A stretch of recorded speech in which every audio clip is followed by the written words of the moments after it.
Obrigado, Jesus. Obrigado pelo dia, pela paz, pela oportunidade que a gente tem de aprender mais uma vez da Tua palavra, Pai. Bendito Coloca no coração do Marcelo aquilo que, mais uma vez, a gente ora, o Senhor inspira, para que a gente possa aprender um pouco mais neste dia. Abençoa-nos e guarda-nos como sempre o Senhor fez. Obrigado, Pai. Amém. Amém, Jesus. Te louvamos. Bom, igreja, hoje a gente vai finalizar, então, 2 Reis. E aí entramos em 1ª e 2ª Crônicas.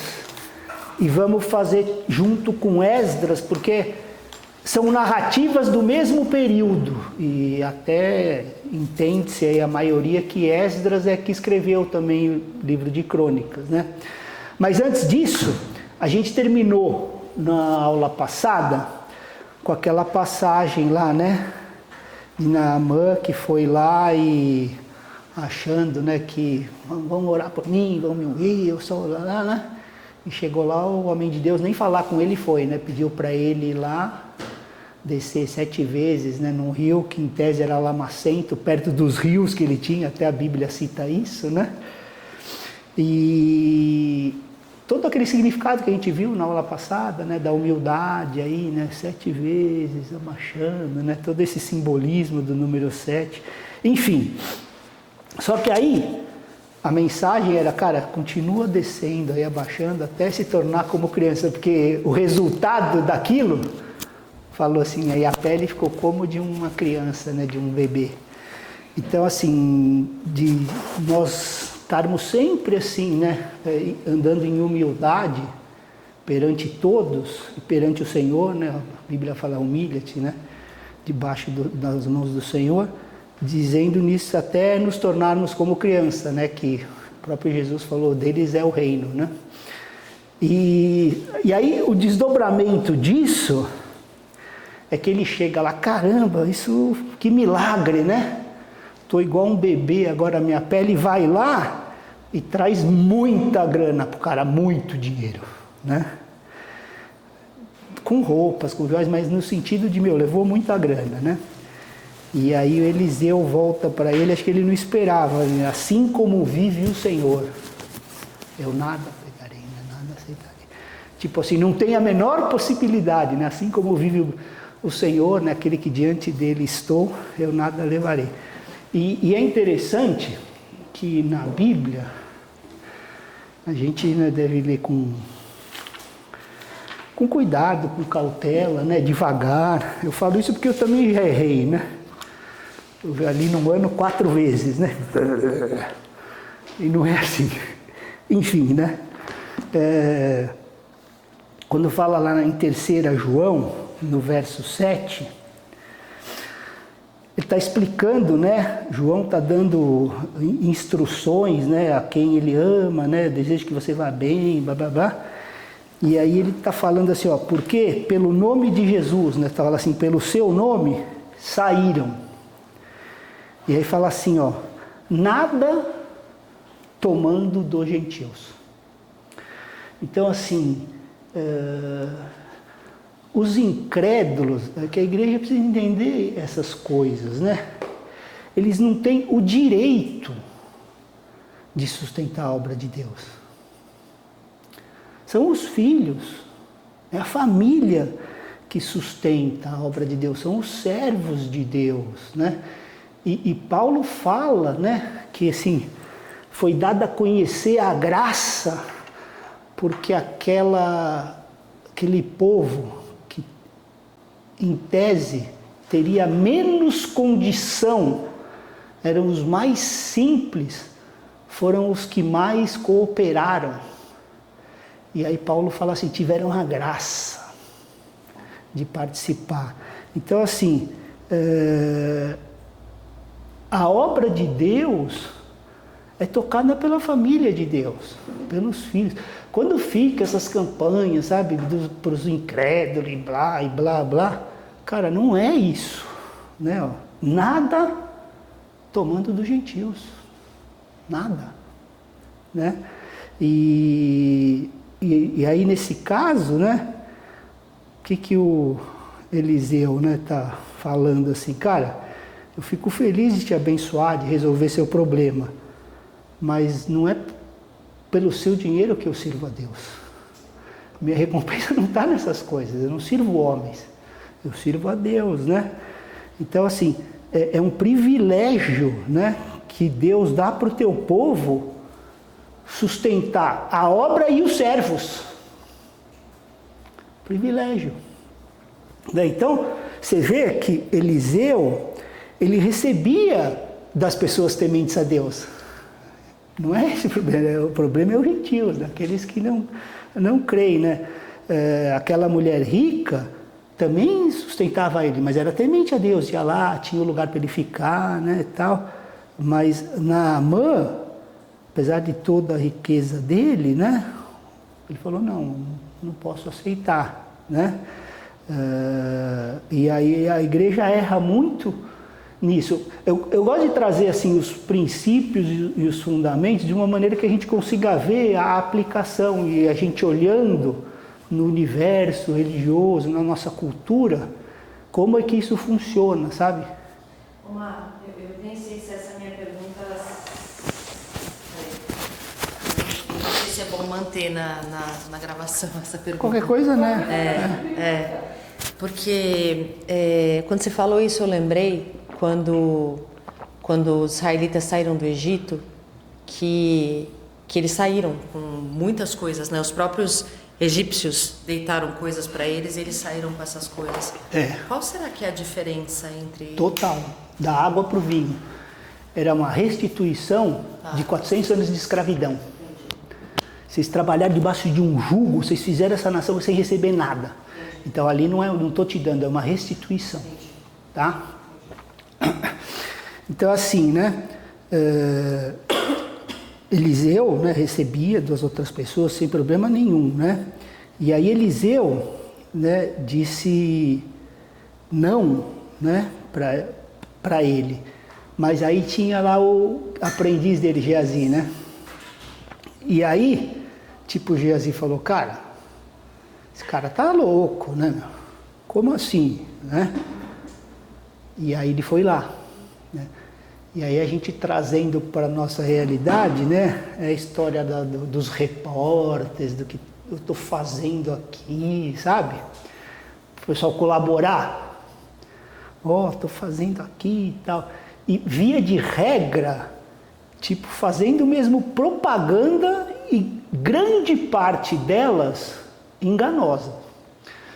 Porque o que é investido em algum desses eventos que o jovem lota estádio, assim, não sei o quê, e o que realmente virou de alguma pessoa que foi para o campo missionário ali, blá blá, é zero.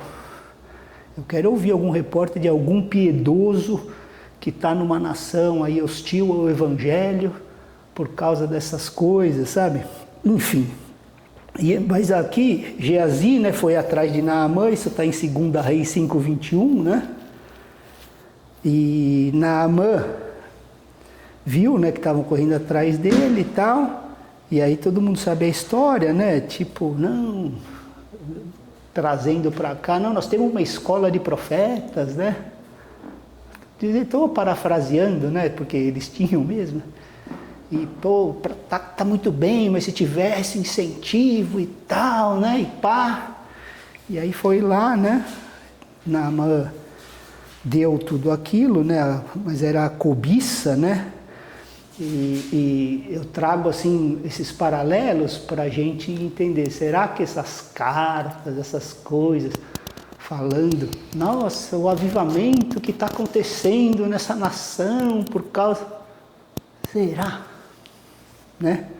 Será que o 20 não vira 50, 50 não vira 100, né? Porque aí entra o homem, né? Para fazer a coisa, né? Enquanto a Bíblia fala que a esquerda não vejo que a direita faça, né? Entra o homem com toda a sua sabedoria, né?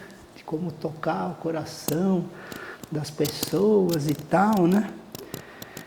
Então, e nesse ponto aí, Geazi, né? A cobiça cegou os olhos dele, né? E quando acontece isso, desses relatórios, desses reportes, mídias sociais, não sei o quê, será que, o que tem de verdade naquilo, né?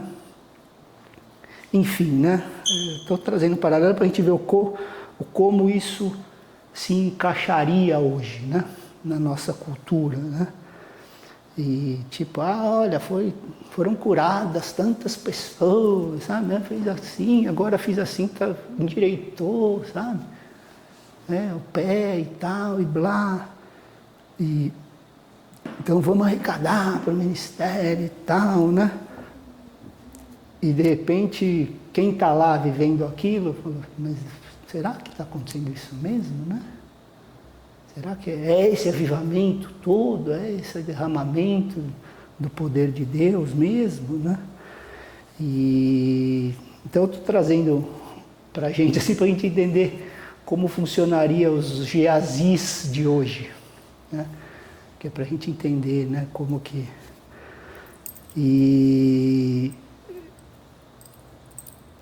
E aí no texto aqui fala assim, ele voltou, né? Eliseu, né, não sabia do que aconteceu, né? Ele era um homem de Deus. O que ele falou para Geazi? Geazi, onde você foi?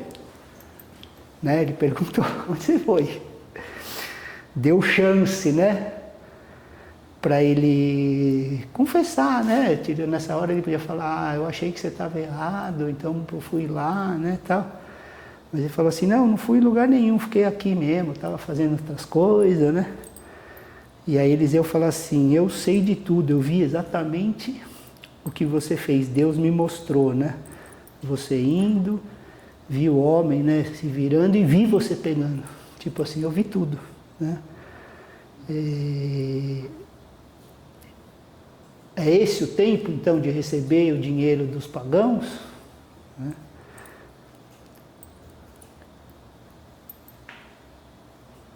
E aí, né, a gente, para ir finalizando essa passagem, né, o que vai te acontecer? Tipo assim, eu fui servo de Elias, né? E o que eu recebi de Elias? Porção dobrada, né? Da unção dobrada, né? E você deveria, né, poderia ter recebido a minha porção dobrada, ou melhor, 4 vezes a de Elias. Né?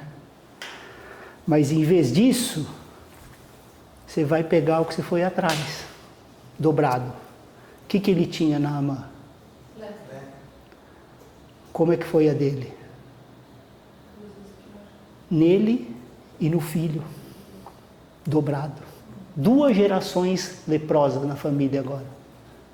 Porque correu atrás, né, do que não devia. Então, Eliseu pegou o que Elias tinha. Você vai pegar o que Naamã tinha. Na mesma proporção, né? Então, o dobrado é os filhos, né? E é o que acontece hoje, até com muitos pregadores, né, e os seus filhos. Quando estão perseguindo mentira, esses relatórios, impressionando as pessoas, indo atrás dessas coisas, o que nós estamos passando para os nossos filhos? Né?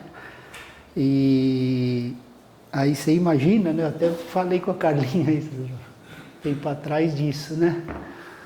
O filho dele, o pai, por que eu sou assim também? Né? E aí você vai ter que explicar. Né? Então, assim, as consequências das nossas atitudes, né? Da onde está o nosso coração, a gente endireitar o nosso coração, né? E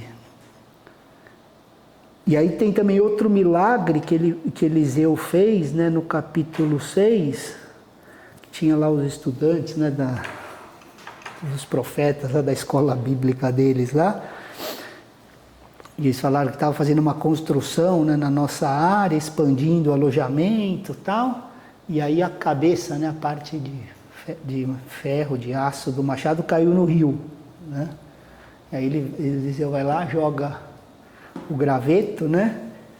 E aí o ferro começa a flutuar, né? E volta aí à tona, né? O princípio da ressurreição de novo, né? E é legal a gente quando medita, né? Nessas passagens aí, tem no versículo 8, o rei da Síria, Arã, estava em guerra contra Israel, né? E ele estava consultando os seus servos, e aí Deus mostrou para ele o que estava acontecendo lá no outro país, né? Você quer ler, Manu, esse pedacinho aí do inimigo vai? Sim. Calma, esse parágrafo inteiro né? É porque não está azulzinho. O inimigo vai a tal lugar. Até Deus lhe disse. Exato, tá. Vai tudo. O inimigo vai vir a tal lugar. Ele avisou Israel. Cuidado, o rei de Israel vai lá. O inimigo vai chegar.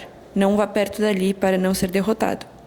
O rei de Israel evitou o lugar sobre o qual foi avisado e se protegeu mais de uma vez. O rei da Síria disse: como o rei de Israel sabe onde estou me movendo? Tem espião aqui? Alguém disse: não precisa de espiões. Eles têm um profeta ali. O que você falar aqui, a centenas de quilômetros, esse profeta ouve no quarto dele, porque Deus lhe disse.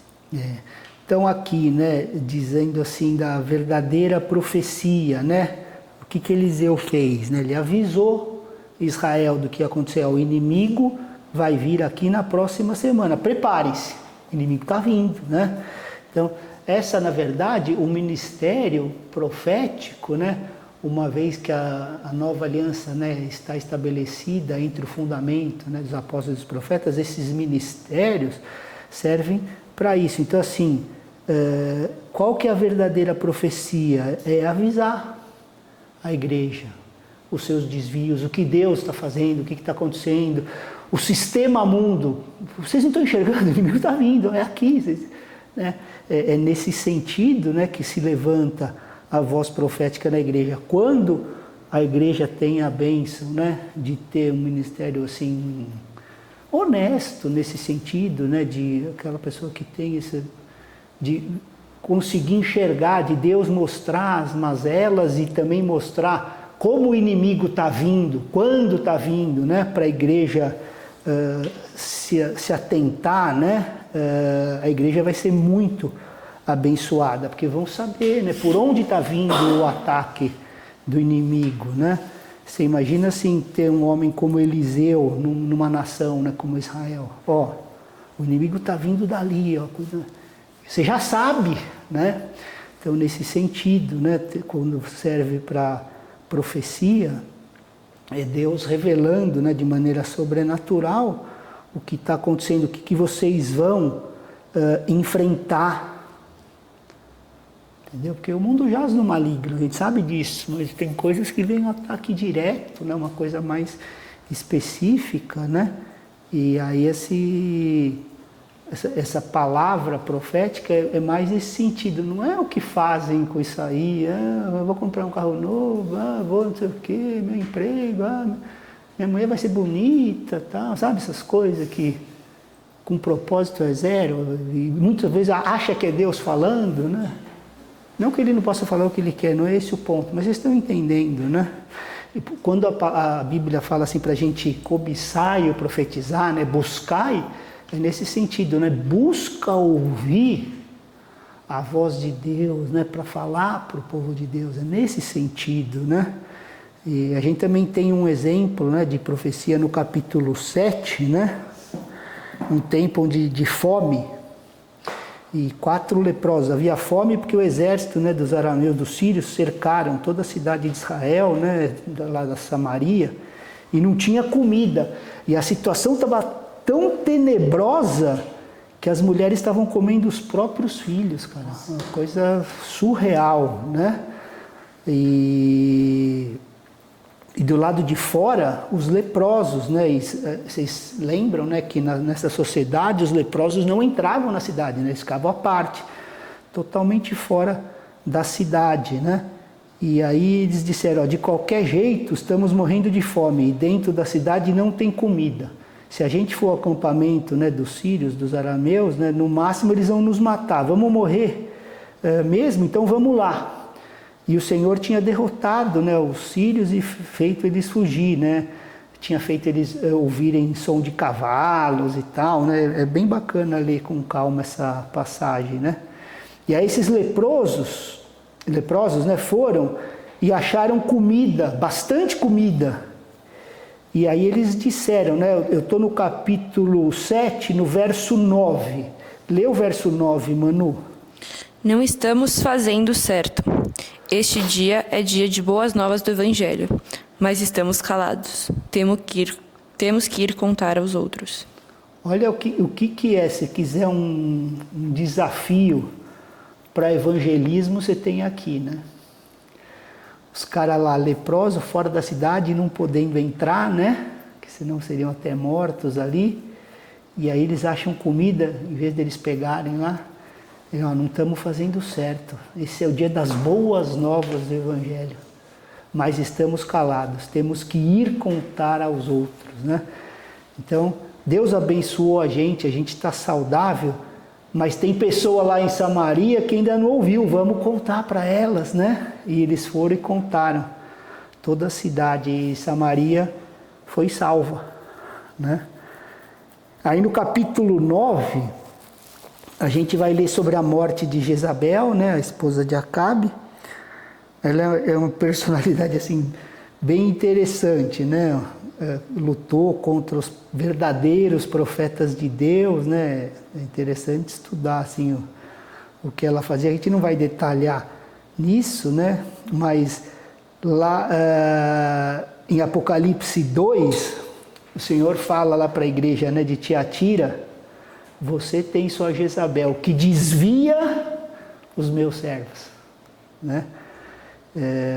Então assim, falando da manipulação, né, dos anciãos, né, por parte dela, né, e isso acontece mesmo, né, tem muita manipulação, e aí querendo que o controle, né, das coisas da igreja, né, e aí controlam como ela fez com Acabe, né, e muita igreja tem isso, né, quando entra assim no padrão humano, isso é mais comum do que a gente imagina, né. Entrou aí vira obra de homem, né? E vai usar as armas dos homens, né? Então, como profeta, né? Se você tem esse dom, né, da profecia, como Elias, vai ter esses confrontos, né? De dizer não o que a igreja quer, mas o que ela precisa ouvir, né? E os homens e as mulheres de Deus, né? O que eles precisam ver, para que estejam todos no lugar certo, porque senão o que acontece? O que o anjo continua falando, senão ela vai destruir, né? A igreja vai ser destruída mesmo por elas, né? E a gente vê no capítulo 9, né, que ela é morta, jogada do alto, lá esmagada e tal, e isso tem no Apocalipse 2 também, contando, né, pela igreja de Tiatira. A gente vai andando um pouco no texto. No capítulo 17, a gente lê sobre o cativeiro de Israel, né? Os assírios vieram, capturaram, né, Israel e levaram, né, dando um temor falso, né, ao Senhor, porque no capítulo 17, no verso 33, tem uma frase interessante.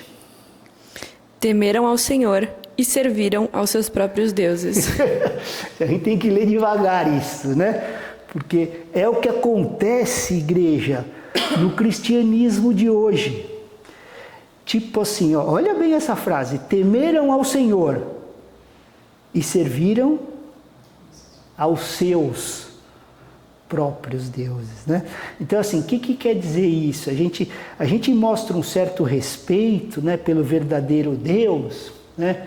Tem um certo temor, só que a gente não vive por ele, a gente vive pelos nossos próprios deuses. Então é o dinheiro, é o emprego, é a posição, é a honra de homem. Entendeu? É nesse sentido que ele está falando assim, ó, temeram o Senhor, mas serviram.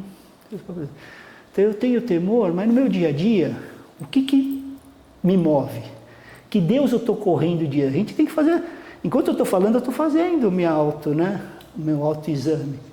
O que move meu coração, né? De segunda a sábado.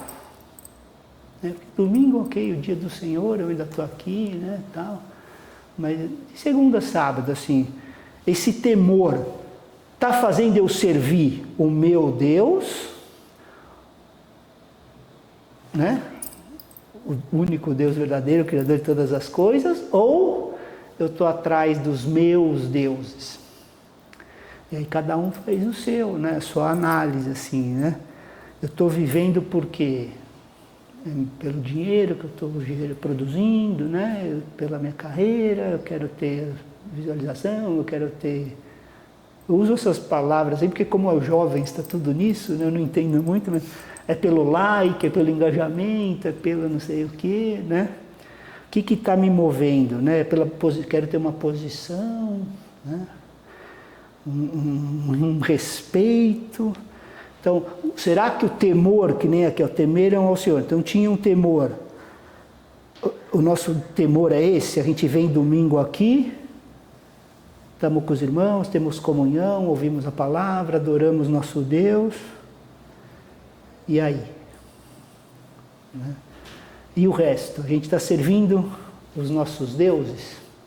Isso é uma boa análise para a gente fazer, porque essa era a condição do povo naqueles dias, quando Israel foi para o cativeiro, que Deus permitiu, está debaixo da nação mais poderosa e mais cruel, né, daquela época, potência mundial, né, que era a Síria, naquela época, isso é mais ou menos 700 e tantos anos antes de Cristo, né?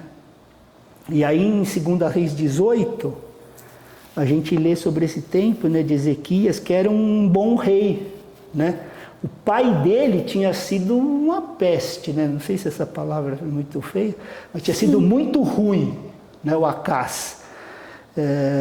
Que ele sacrificou no capítulo 16 os próprios filhos. O rei de Israel, né?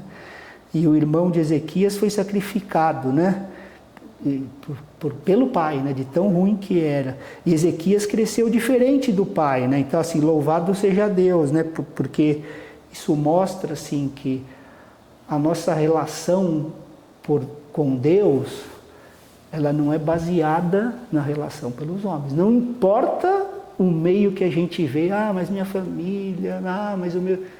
Não importa, se você está preso nisso, você ainda não entendeu os caminhos da graça, trazendo para hoje, né, para a nossa aliança.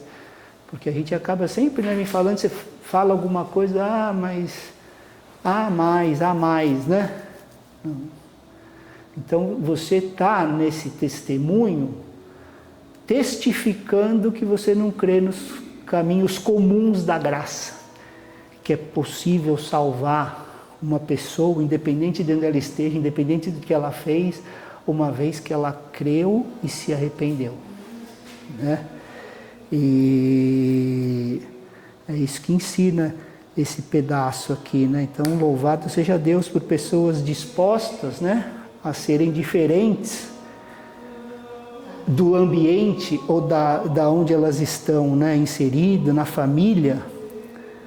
E por temor a Deus, né, porque temeram aqui, não fizeram as mesmas tolices que os pais, os irmãos ou o ambiente que elas estavam inseridas faziam, né? Todos nós temos histórias, né? Eu não vim de um lugar saudável. Eu poderia repetir comportamentos, né? E falar, mas meu avô era assim, né? Tipo, ser estourado, meu avô também era, meu pai também era.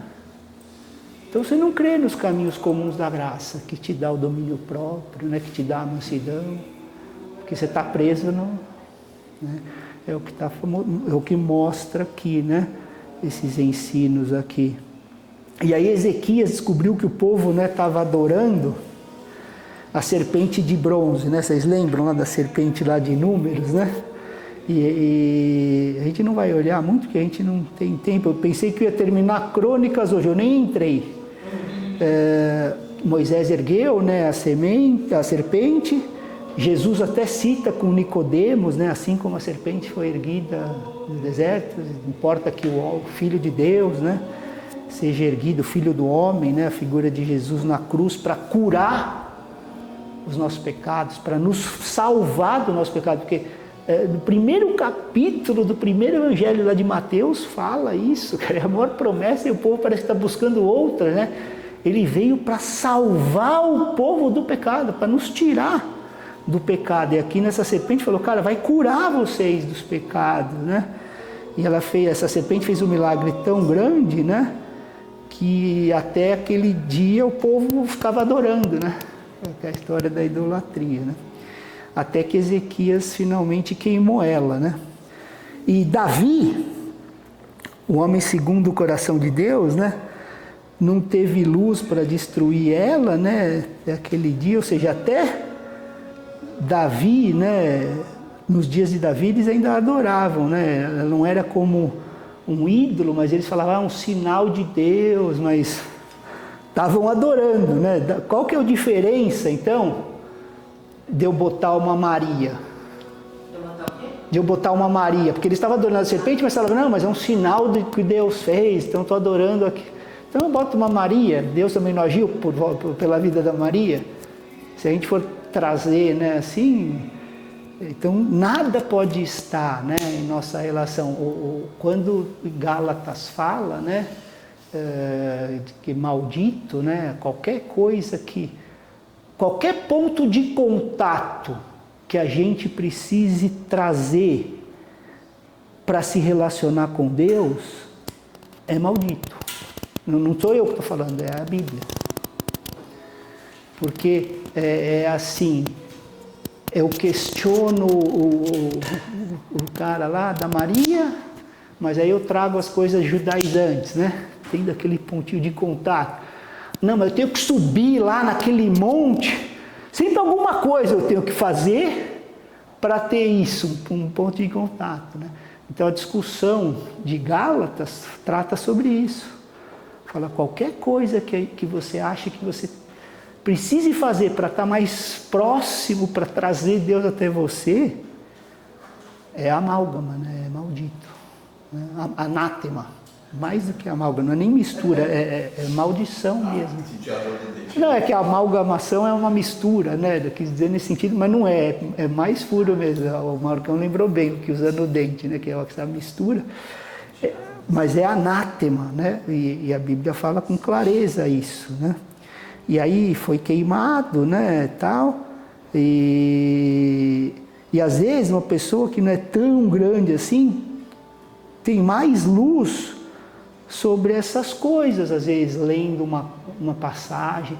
Por isso que assim, é bom a gente sempre ler a palavra com humildade, né, e ouvir, para manter o coração humilde, porque há saberes diferentes, não tem um saber mais, um saber menos, né? Diferente, às vezes a pessoa teve luz numa coisa que você ainda não teve. Que bom, né? De nós andarmos em corpo, porque aquele irmãozinho que teve luz ali, ele tem a parte lá, né, de luz para os meus pés e lâmpada para o caminho. Além dele, ainda ajuda você no caminho, né? Porque teve luz ali. Então, todo servo de Deus tem que sempre andar em humildade, porque não tem mais, né, quando fala o ungido do Senhor, mas a palavra fala assim, todos vós têm a unção que vem do santo. Então, né, quem somos nós para achar, nossa, mas a minha é mais especial, né? Aí você vai lá no texto falando, mas aquele dedinho lá é o que tem a maior honra, né? É só para moer mesmo a gente, assim, né? E aí em 2 Reis 19, a gente vai ler sobre o rei da Síria, né, que depois que ele capturou Israel, ele vem contra Judá, né, para capturar também. E a Ezequias ora para o Senhor no capítulo 19, pedindo ajuda, né?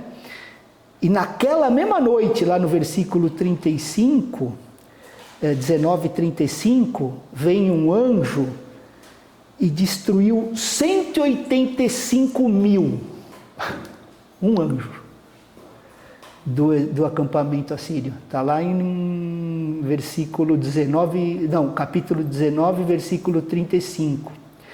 E aí, para a gente ir finalizando, né? Quando Jesus estava no Getsemane, né? Ele disse para Pedro assim, você sabe que eu posso chamar 72 mil anjos, eu estou trazendo para o nosso número para ficar mais fácil, né? Para me ajudar. Aí você faz uma conta aí, se 72 mil anjos viessem ajudar naquela noite, quantas pessoas seriam mortas se uma matou 185 mil? Faz 185 mil vezes 72 mil. Né? Esse é assim, o tamanho do amor de Jesus por nós. Né, cara, não, eu posso fazer, é só falar assim, Pai, chega. Manda aqui. A palavra diz que os anjos do Senhor nos guardando. Então, assim. Tem uma multidão. E quando a gente fala assim, eu sempre gosto de aconselhar isso, né? Quando a gente olha para essas coisas, é assim, não fazer no coletivo, fazer no individual. Porque, tipo assim, é Jesus falando assim, mas se eu fizer isso, Pai, o Marcos não vai, o Sandro não vai, o Marcelo não vai, as meninas não vão. Então a gente faz o nosso nome, né? Jesus assim falando com o Pai, não, Pai, eu posso fazer, mas e ele? E aí a gente se colocar nesse lugar, para entender o tamanho do amor de Jesus por nós, né? Então esse cara, né, enfrentou outro problema, né? Ele estava doente, né? Estava com doença de morte, né? E o Senhor diz para ele assim, ó, põe a tua casa em ordem, porque vai morrer e não vai viver. Então assim, quando Deus diz que é hora de morrer, a gente está disposto, a gente está pronto, né? Vamos usar outra palavra, nem disposto, a gente está pronto. Se Deus falar assim, ó, põe tua casa em ordem que você vai morrer. Você está pronto para isso? A gente está disposto a morrer quando Deus disser? Não antes, não depois, mas assim que Deus disser, é hora de ir. A gente não, a hora que Ele falar, a gente não vai estar pegado demais, né? Porque fala para não amar o mundo, né? Nem as coisas. A hora que Ele falar é hora. A gente está pronto? Ou você vai falar assim, eu quero viver mais uns aninhos, eu quero tal coisa, né? Agora, o partir, né? Quando a gente está na exposição de Efésios, né? Quando fala da gente olhar, né? Sentado, né? Nas regiões celestiais com Cristo, o partir não é estar com Cristo? Para quem está na fé, não é estar com Cristo? É pior? Mas nós estamos dispostos? Né? São questões, né? E aí Ezequias diz assim, ó, no versículo 3, ó Senhor, por favor, tu sabes como andei contigo. E chorou. A palavra fala que ele chorou amargamente, né? Aí ele fala assim, ó, por favor, me dá mais vida na terra. E aí no versículo 6, né, o que o Senhor disse? Adicionarei 15 anos à tua vida. E o que aconteceu nesses 15 anos? Nasceu um filho dele, chamado Manassés. Foi o pior rei que Israel já teve. Esse chorinho que ele pediu. Capítulo 21, só para a gente encerrar, eu sei que a gente já não tem mais tempo, 2 minutos, mas acho que só para a gente encerrar e a semana que vem eu entro em 1ª e 2ª Crônicas. Capítulo 21, verso 1, ele tinha 12 anos quando se tornou rei, né? Ou melhor, nasceu nesses 15 anos extras, né, da vida lá de Ezequias. Aí 3 anos depois daquele tempo, teve um filho, reinou 55 anos e fez mal aos olhos do Senhor, versículo 2, né? fez os filhos passar pelo fogo, praticou feitiçaria, adorou ídolos, seduziu Israel e Judá a fazer mais mal que todas as nações ao seu redor. Olha o que esse cara fez, né? Como tudo isso veio? Porque Ezequias quis um pouquinho mais, né? Então, assim, quando Deus diz que chegou a nossa hora, que a gente se alegre e que a gente esteja com a nossa casa em ordem, né? Porque ele falou, põe tua casa em ordem. Quando eu falo casa, todo mundo entende, né? É a nossa vida, assim, né? Perdoamos todo mundo, né? Estamos com o nosso coração tranquilo, assim, andamos com nossa consciência limpa onde quer que a gente esteja, né? É nesse sentido, né? Que a hora que o Senhor falar, chegou a hora, você fala, glória a Deus, Pai.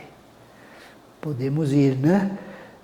A gente deve aprender essa lição. No capítulo 24, a gente vê que a Síria se foi, né?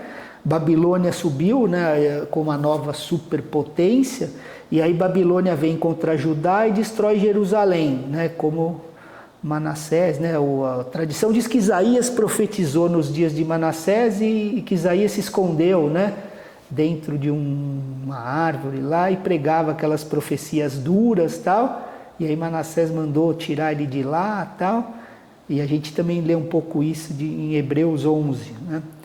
Mas o interessante, só para a gente finalizar, para a semana que vem a gente entrar em Crônicas, é assim, o livro de Reis, né, o primeiro livro lá de Reis, começa com Elias sendo levado ao céu, né? Que é a história de, começa o ministério de Eliseu aqui, levado ao céu. E o segundo livro de Reis termina com o povo de Deus sendo levado à Babilônia. Então o primeiro, né? Elias indo para o céu e o segundo, o povo indo para a Babilônia, né? E esse módulo, a gente está vendo isso, né? Dos caminhos, né? Eu venho falando de Nova Jerusalém, né? Aqui como falando em céu, né? E Babilônia, né? E como o povo vai escolhendo os caminhos. Pela Bíblia toda, a gente está passando pelos livros, né? Desde Gênesis, a gente vai ver lá em Apocalipse, né? A revelação total disso, os dois caminhos. E isso, eu estou falando dentro da igreja, não estou falando do mundo, estou falando da igreja, porque ele fala assim, né? Sai dela, povo meu. Tipo, o povo de Deus que está nela, na Babilônia religiosa, né? Que tem a Babilônia política e econômica, né? Que essa é no capítulo 18 e do 21. É outro sistema, é um sistema religioso onde não é Deus que está no controle. Não é a igreja do Senhor, não é o Espírito Santo de Deus conduzindo as coisas. É feito na força do homem, né? E aqui esses livros vão ensinando isso, né? Então, assim, ó, Elias indo direto para o céu e o outro, o povo indo para a Babilônia, né? E aí semana que vem, né, a gente precisa aprender essas lições. A semana que vem a gente volta, vai para o primeiro, né, e segunda Crônicas, que conta desse período, logo depois do cativeiro dos 70 anos, né? E junto com Esdras, eu vou fazer junto, porque está falando a mesma coisa e outra forma de contar o mesmo, né? Mas sempre teve esses dois fluxos que eu acabei de falar, né? Dos reis, o reino do norte, né? As 10 tribos lá que era Israel, e o reino do sul, que eram só as duas, que era Judá. E eles vão lidar com isso, né? E aí o livro de Crônicas, o rei lida com as duas nações que a gente viu. O livro de Crônicas, só os reis de Judá, começando com Saul, né? E Davi, e seguindo, né? Para trazer as verdades espirituais, né? Amém? Então, permitindo o Senhor, a semana que vem a gente entra em 1ª e 2ª Crônicas. Obrigado, igreja.